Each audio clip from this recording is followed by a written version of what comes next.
Good afternoon, ladies and gentlemen. Thank you for joining us at this MOU signing ceremony, witnessing the celebrated partnership between 4 organizations and companies in the aim to facilitate the development of offshore wind in Taiwan and Asia Pacific region.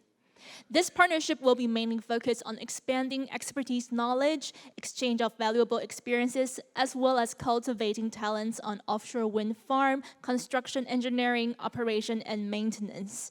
The 4 parties signing today's MOU are the World Forum Offshore Wind, Taiwan Institute of Economic Research, International Ocean Group, Taiwan International Wind Power Training Cooperation.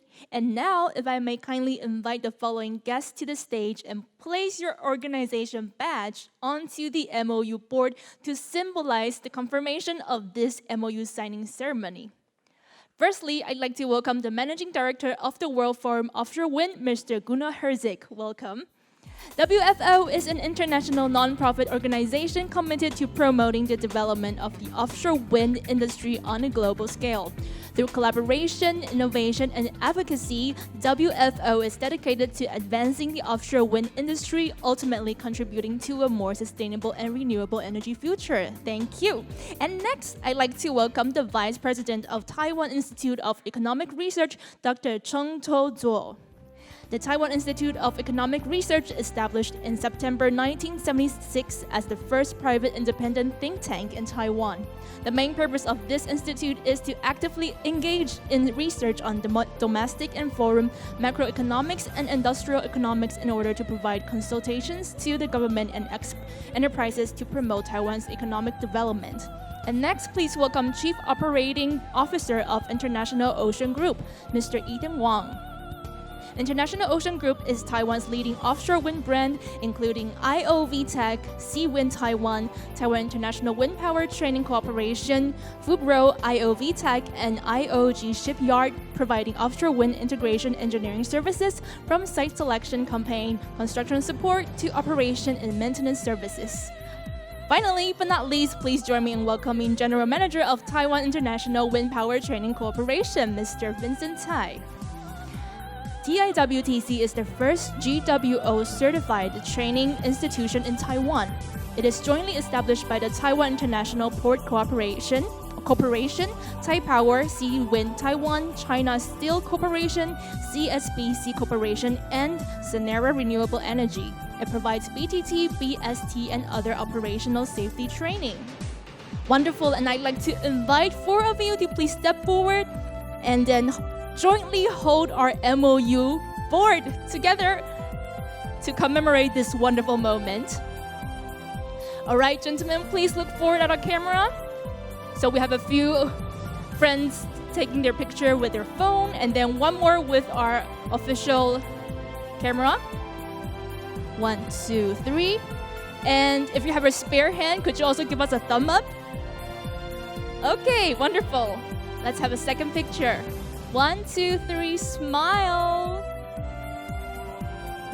Okay, thank you very much, ladies and gentlemen. Please give them a big round of applause. We have now completed the MOU ceremony with your participation and witness. Thank you very much. Ladies and gentlemen, the stage will now take a 5-minute break to refresh before we return to our summit. Thank you very much.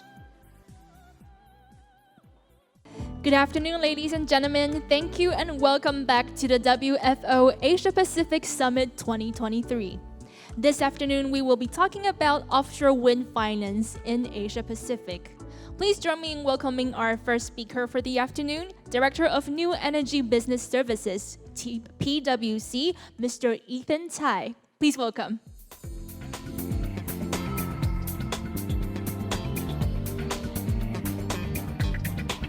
Director Tsai will be sharing his presentation on offshore wind financing strategy. Welcome.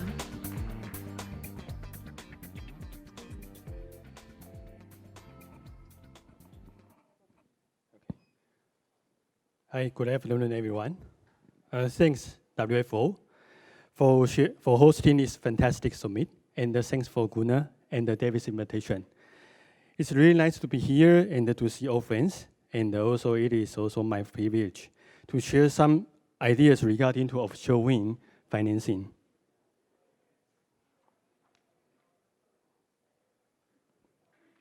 Today, I wish to provide some key updates on offshore wind developers in Taiwan. And then I would like to share some commonly sense ideas regarding to financing option, patterns, instruments, and also current challenges. Hope this can serve some ideas to facilitate financing offshore wind more smoothly. This is me, and some of you might already knew me already. And for new friends here, just to share that most of my past careers was dedicated in banking industry. And in recent years, I switched my career to renewable energy sector. And now I'm part of PwC New Energy Business Services. We are crossing PwC Taiwan task force and aiming at providing integrated services to help our clients in the renewable industry and to achieve their own success.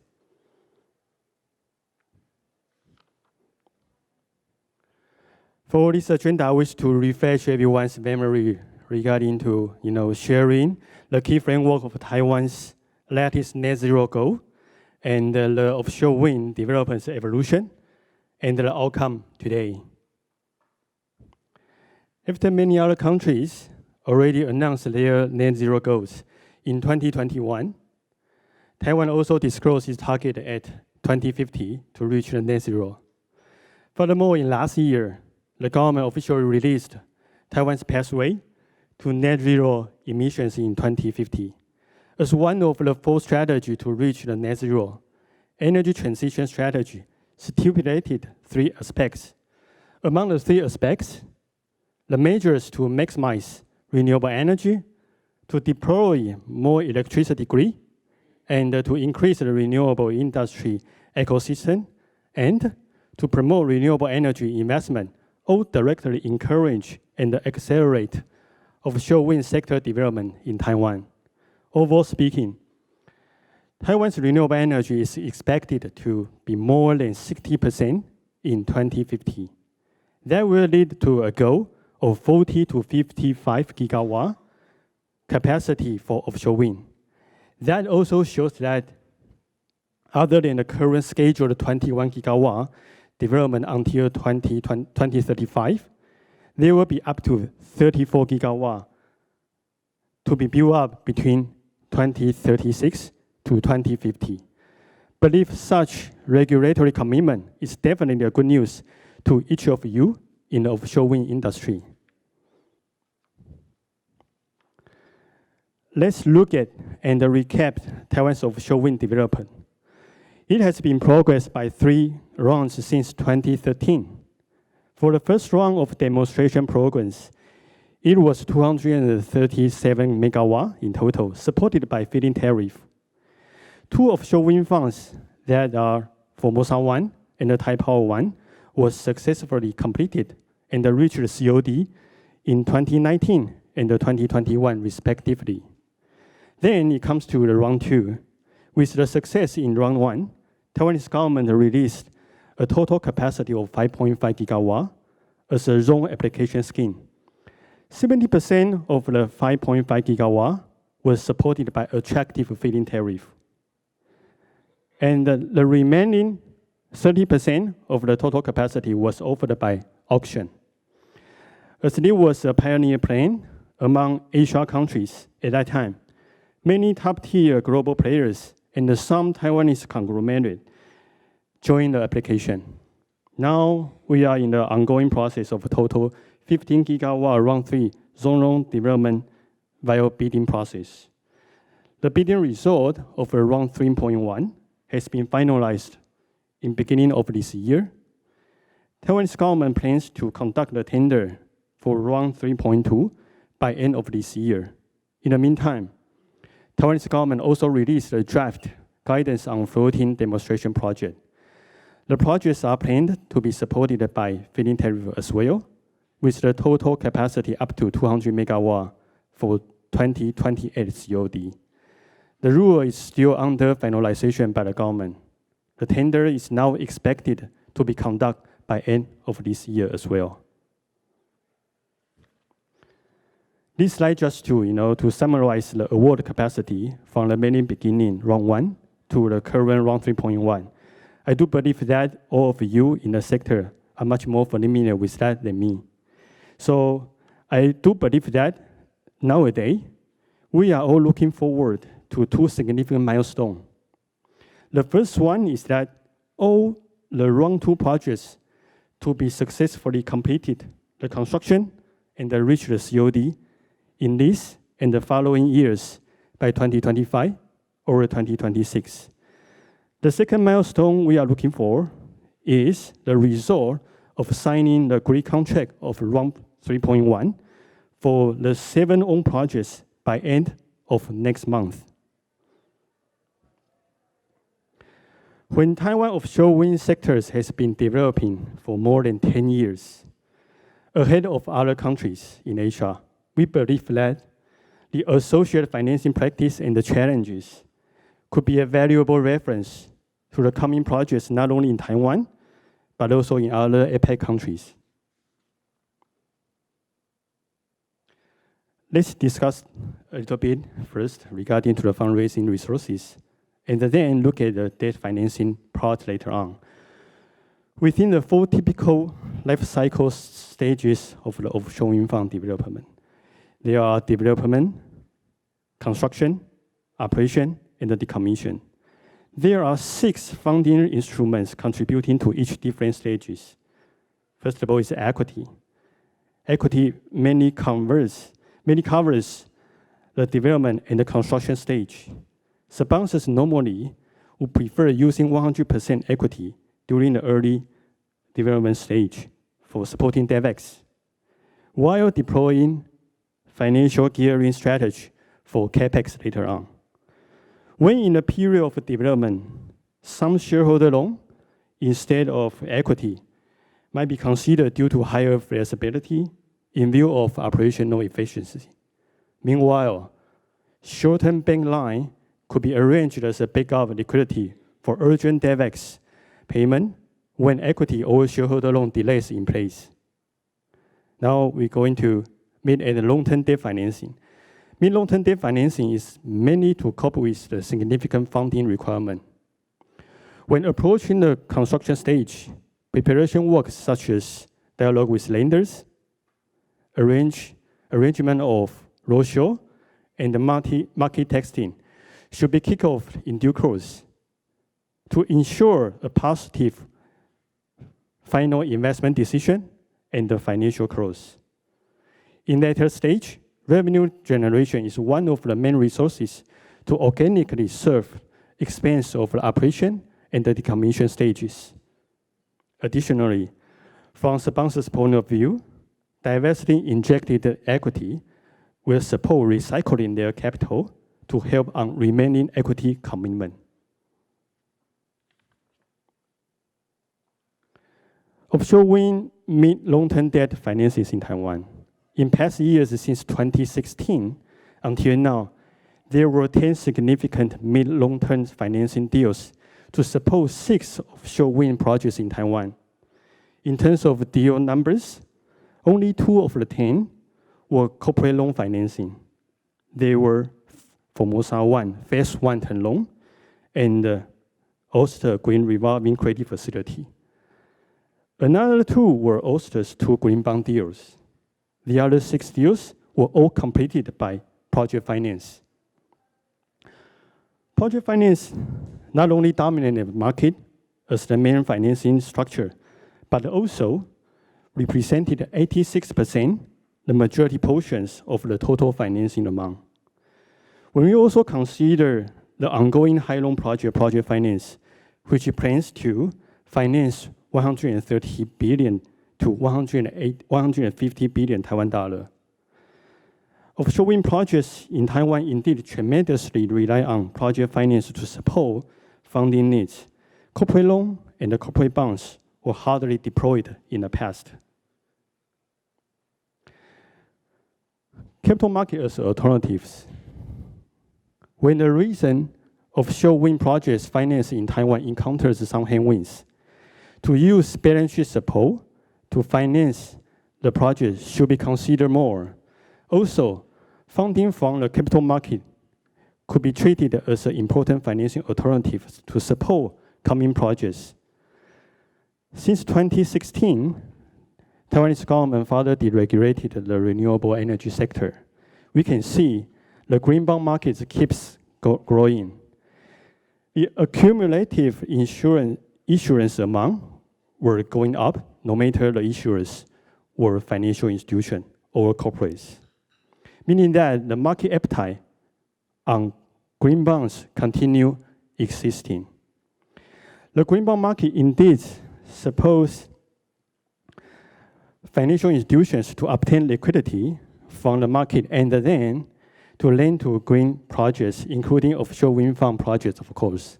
However, when looking at the corporate side, even though energy sectors remains the main sectors to issue green bonds, however, for offshore wind, it was only Ørsted issues 2 green bonds in 2019 and 2020. So, each future project should consider the possibility to get fundings directly from the capital market as much as possible in order to increase the chance to make their financing successful. Finally, I would like to share something regarding the challenges for financing success. Well, given that we are talking about the debt financing, so we definitely need to put ourselves into lenders' shoes in order to understand what their main concerns and what they are more focusing on currently. Share transfer. This is not only the topic Taiwanese government is seriously monitoring, but also the lenders' main concern currently. It is not just about being compliant with what equity transfer clause in the loan agreement. After some past cases was divested, the lenders know they will have to deal with it eventually. However, the deeper worry of the lenders is that they have no way to evaluate the future shareholders' capability, which is unknown yet currently at the time when the lenders sign the loan agreement. When there is no feed-in tariff support and when the bid price is net zero or almost zero, repayment sources become a significant credit risk to lenders. How to reach a comfort level by credit enhancement solutions will definitely be one of the top priority to address. Next is geopolitical risk. This is mainly concerned by international lenders. Along with the tension between cross-trade since getting harsher, international lenders take it more serious, especially when Taiwanese president election is approaching.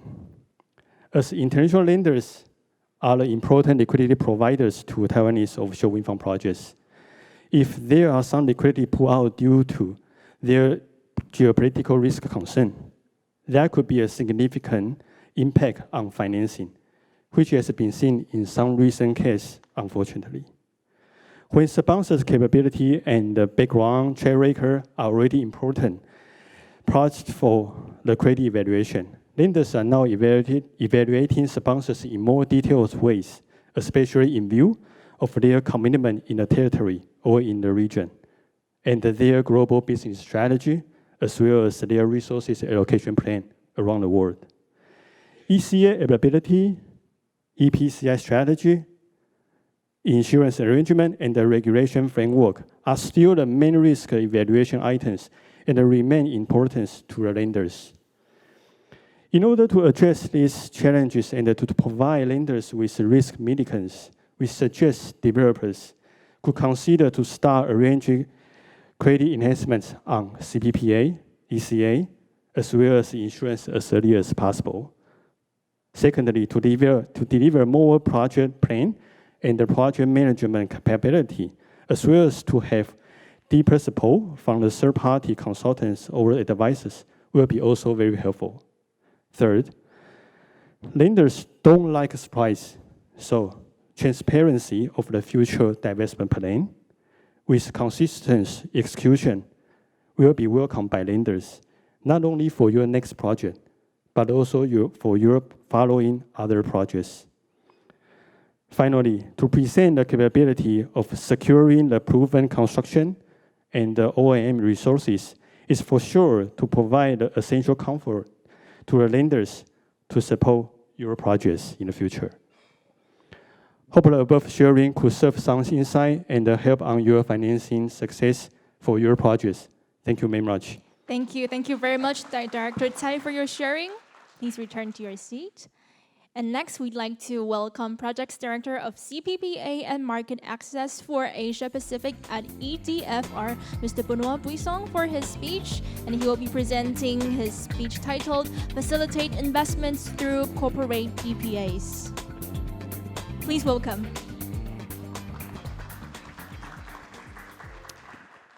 Thank you very much. Good afternoon, everyone. So as introduced, I'm Benoit Buisson, the head of corporate PPA in Asia Pacific for EDF Renewables. And I thank you very much for welcoming me today to speak about corporate PPAs.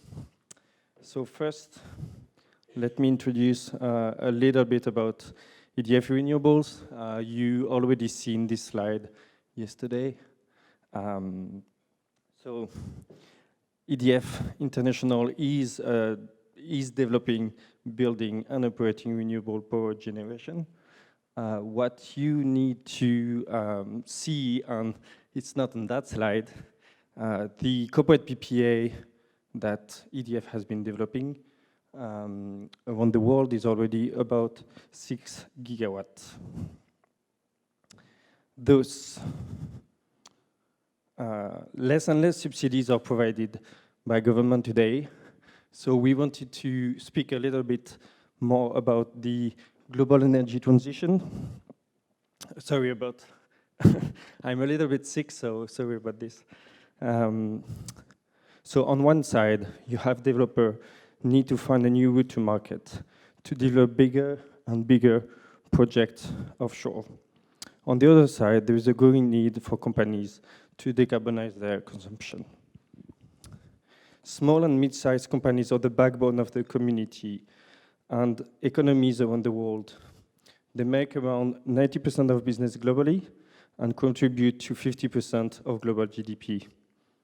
To that end, developing adequate financial instruments to help and stimulate more investments in renewable energy is going to be key.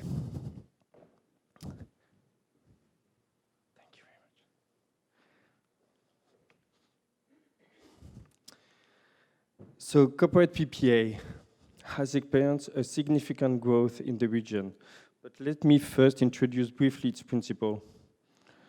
Corporate PPA is a long-term contract ranging from 5 to 20 years between a generator and a private company. This can provide an alternative to public support scheme for renewable projects. When speaking about corporate PPAs, there are mainly two structures to have in mind, which are the physical corporate PPA and the financial corporate PPA. The physical PPA structure, buyers agree on a PPA price with the developer to purchase the electricity it will generate. Then the generator will transfer the electricity to the utility, which will sleeve it to the grid, to the buyer consumption site. On the other side, the financial corporate PPA structure, you have the buyer that agrees to a PPA price with the developer. But the main difference with physical is that developer is paid by the market at a spot price only afterwards. The developer and the buyer settles the difference between the market price and the strike price they agreed upon. Finally, it allows the buyer to keep buying its power directly from the utility at the market price, which is now hedged on the synthetic PPA. Those two corporate PPA structures mainly differ from the maturity of the market at the country level.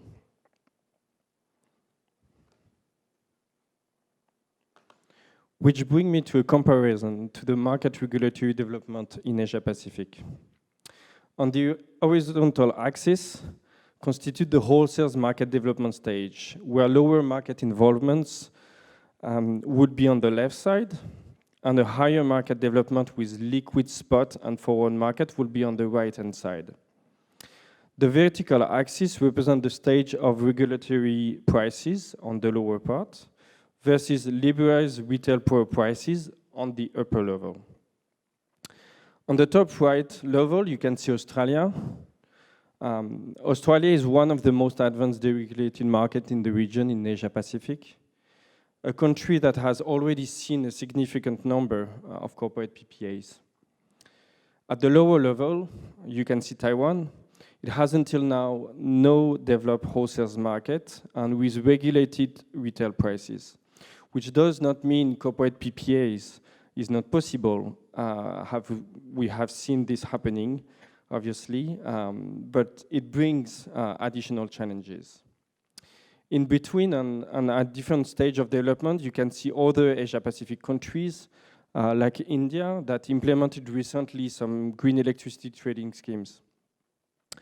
Each country is trying really to open more and more its regulatory framework to ease up the government support and move toward a more competitive and liquid market for corporate PPAs.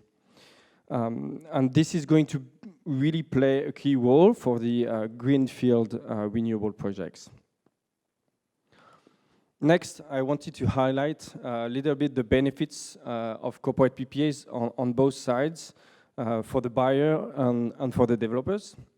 On the buyer perspective, the off-taker will receive visibility over the electricity cost and reduces risk related to price volatility when you have a more developed market. Sustainability, obviously, has been mentioned previously. It's going to be necessary to drive and to achieve the renewable target, like the RE100, or even comply with regulation, as in Taiwan, where you have the 5 megawatt rule. Additionally, there is branding incentive for buyers, since renewable electricity achievements is becoming really increasingly recognitions for international corporates. On the developer side, obviously the corporate PPA allows to mitigate his risk as well and unlock lower cost of capital to contract corporate PPA through those guaranteed offtakes. The corporate PPAs enables long-term income streams as well, and this would allow an easier bankability, as mentioned in the previous presentation by Ethan. Similarly, as the buyers, actually, the branding and the business development will play an active involvement as well in the development of corporate PPAs, as it will achieve and create actually more demand into the market of corporates.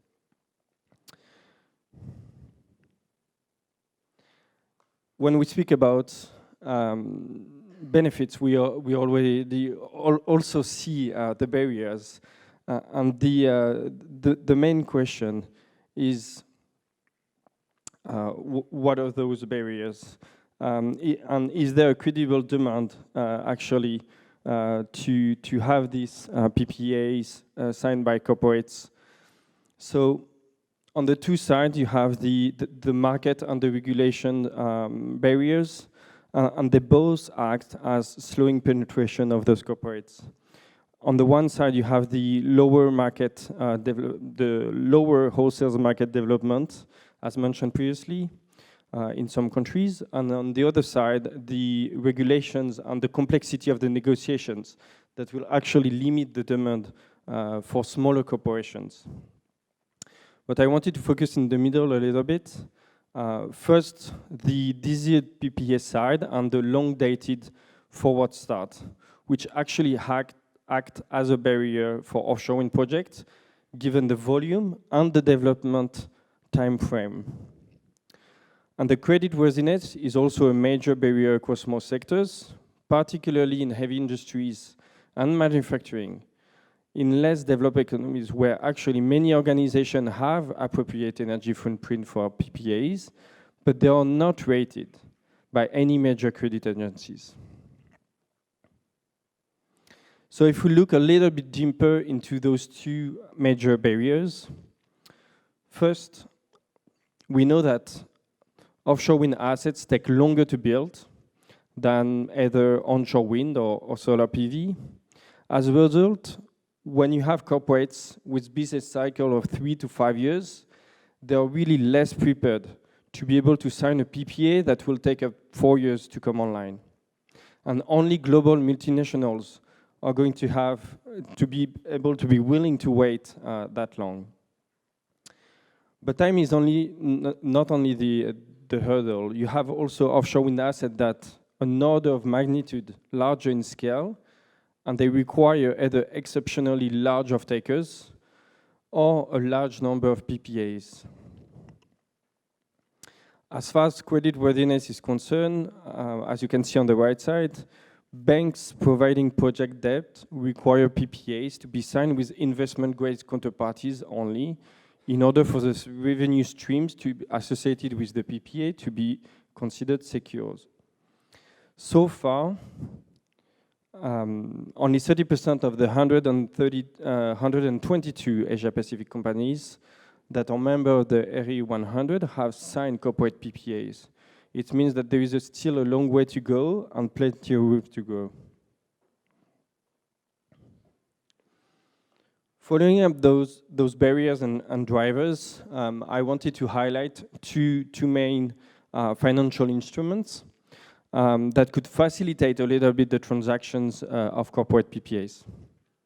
The first one would be to be able to provide some credit guarantee scheme. A guarantee scheme that enables motivated corporates outside of the investment grade cohort to contract a PPA, where credit quality on their own will not unlock the capital. Public banks or institutions could provide a guarantee to a project lender or project owner in relation to the liability of the off-taker in the event of default. As example, in Europe, the European Commission actually announced last March to enhance private PPA with local government credit support. BPI, the French public bank, actually is one of them. And the Norwegian ECA implemented a framework to protect the generator against off-takers' default and banks securing repayment of loans. Those solutions could actually be fostered across Asia-Pacific. Such guaranteed instruments could benefit standalone corporates that are not considered sufficiently creditworthy by lenders today.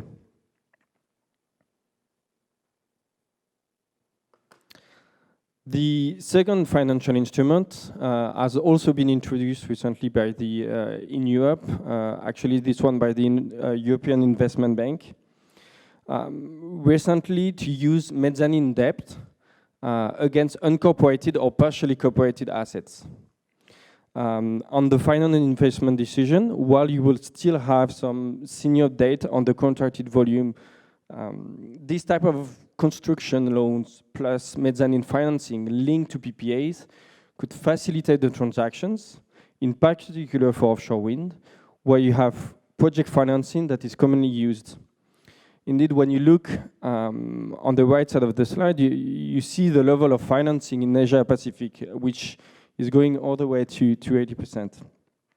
This kind of level of mezzanine mechanism could eventually provide some flexibility both for the developer and for the off-taker.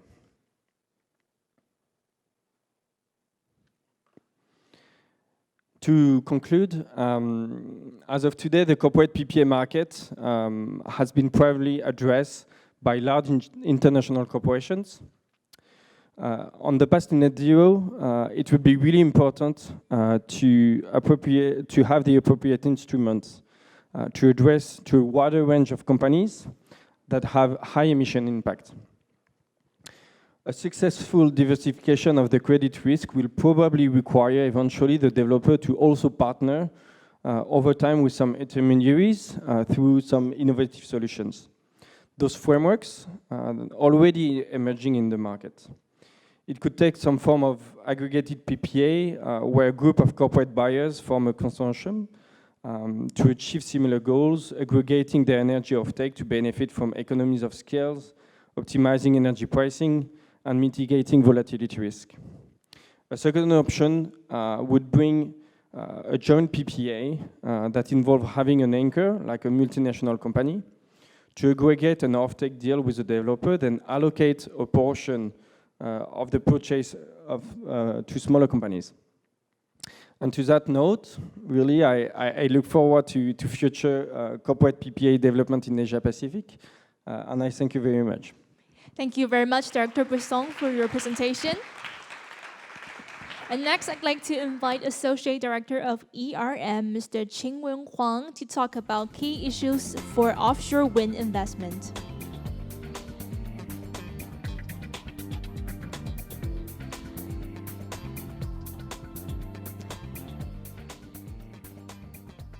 Please welcome Mr. Huang. Okay, first of all, I have to thank you for this great event and having us today. And I'm Qingwen Huang, you can call me Huang, I'm from EIM. Yeah, I think most of you people already know me, so. Oops. Yeah, some of my friends in this industry asking me who I'm working for is RCG or EIM. So the clear message today, first things is we are EIM, we integrated 2 years ago, so we are the single largest sustainability consulting in the world. That's it. And what we did, we do everything. We do technical, we do market intelligence, we do strategy for you. So whenever you have a question about sustainability or your project development, come to us. Okay, back to the topic. So I think a lot of people already know that's why we're here and know what's the challenges in front of us. And currently, there are a lot of discussion about net zero emissions. And of course, that is the world we are aiming for. This is the information from IEA. So you can see that actually solar, onshore wind, and offshore wind play an important role for our energy transition to meet net zero target by 2050. And we are just start, or already we have a lot of discussion and a lot of great project already, but we actually just start from this decade for offshore wind. And we have much more need to come, in next decade and 2040 to 2050. So this report say that to meet our net zero scenario, we need like 2,000 gigawatts. So, more to come.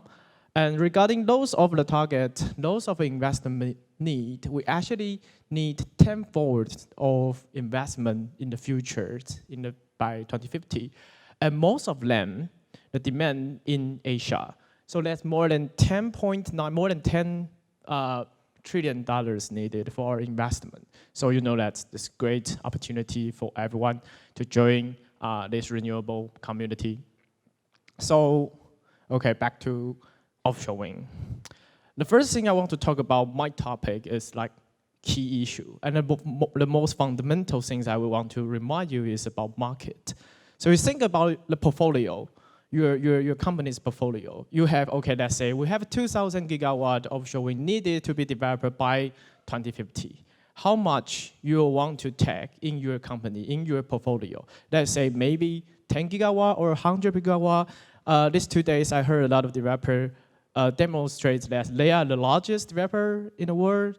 And if you want to keep you as the number one, then how much you want to take in the world? And most important topic, where you want to put your project in the world. So we have this ranking, and you can see from the top is China. Taiwan is number 5. But it's interesting, a lot of people talk about geopolitical things. It's actually just cross trade, like number 1, number 5 is actually in the same zone, right? If you think about APEC, Japan is just followed by Korea right there. So this is the things you need to think about. Okay, you want to invest in renewable projects, especially for offshore wind. Where are they? And what's the tendency, what's the trend for offshore wind? You can see from the chart on the right hand, it's not really clear, but I can tell you it's about the project size. We find much more large project, or you can call it mega project in the world, be proposed, be scoped, and be developed around the world. And this which have the correlations with the capex. So price is always the most important things for you to have your project. And more detail about different regions. I can say that a lot of people talk about APEC, talk about America. So emerging markets definitely crucial. But you can see from last year, this is information from our 2022 report.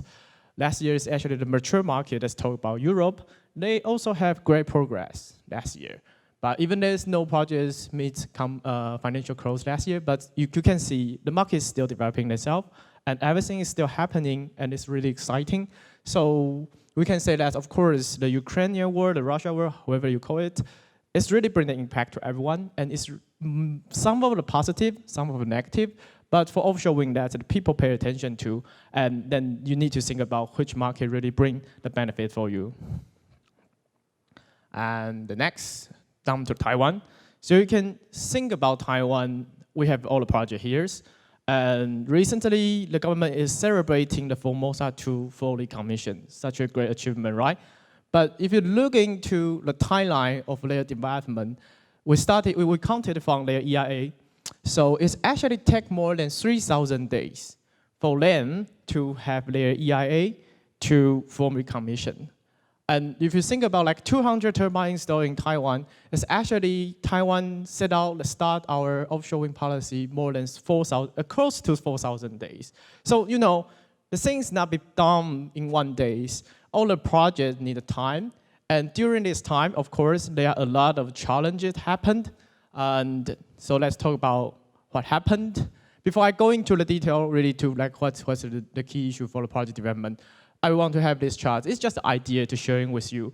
You see into the red line there, this is the potential for you to save the cost of your project.